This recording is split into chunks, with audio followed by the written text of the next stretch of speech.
आनंदाचे डोही आनंद तरंग आनंदाचे अंग आनंदाने असा विठ्ठल नामाचा जयघोष करत कल्याण तालुका येथील आनंद संप्रदाय व वारकरी संप्रदाय व श्री गुरु माऊली प्रतिष्ठान नांदप येथील विठ्ठल रखुमाई पायी पालखी सोहळ्याने श्री क्षेत्र पंढरपूरकडे प्रस्थान केले। घाटमाथ्यावरील हा एकमेव पालखी सोहळा म्हणून ओळखला जात असतो। हा पायी पालखी सोहळा तब्बल 20 ते 22 दिवसांचा पायी प्रवास व विठ्ठल नामाचा जयघोष करत मोठ्या आनंदाने विठ्ठलाच्या दर्शनाला असुसलेला असतो। या पायी पालखी सोहळ्याने जुन्नर तालुक्यात प्रवेश करून त्यांनी राजुरी तालुका जुन्नर येथील भगवती वर्सोबाई माता मंदिरात विसाव्यासाठी काही क्षणभर थांबला होता। यावेळेस सर्व उपस्थितांचे पत्रकार जयवंत शिरतर, चंद्रकांत भुजबळ यांनी स्वागत करून त्यांना पुढील पायी वारीसाठी शुभेच्छा दिल्या।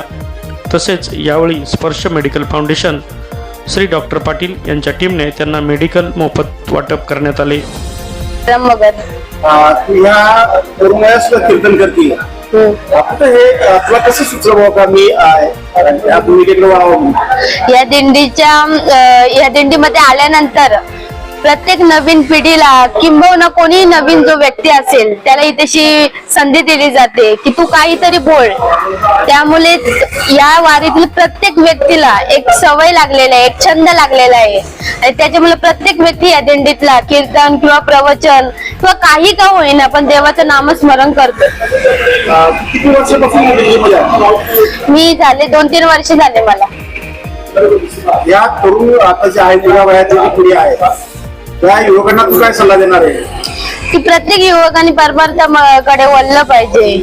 प्रत्येक युवकाने व्यसनाकडे जाण्यापेक्षा परमार्थाचं व्यसन हे खूप छान आहे। आणि एक शायराने सुद्धा सांगितलं आहे रे, जाम पे जाम क्या पीते हो शाम को पियोगे तो सुबह उतर जाएगी, एक बार मेरे हरि नाम का प्याला पी के देखो तेरी जिंदगी सवर जाएगी। ताई आता तू हा किती दिवसाचा प्रवास करणार तुझी? आमचा हा 15 दिवसाचा प्रवास आहे। 15व्या दिवशी पंढरपुरामध्ये आमची दिंडी पोहोचणार। ही दिंडी कुठून आणि कशी आली?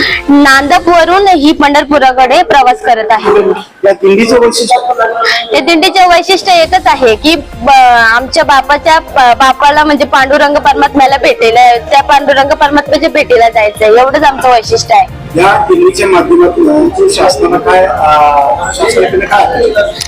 शासनाकडनं काहीच नाही, फक्त महागाई कमी होऊ दे आणि सर्व म्हणजे जेवढे वस्तू आहेत त्याची महागाई थोडीशी कमी होऊ दे, जेणेकरून सगळ्या गोष्टी कमी झाल्यामुळे प्रत्येकाला ती गोष्ट परचेस करता येईल। आषाढी एकादशी दर्शन घेणार तू काय मागणार?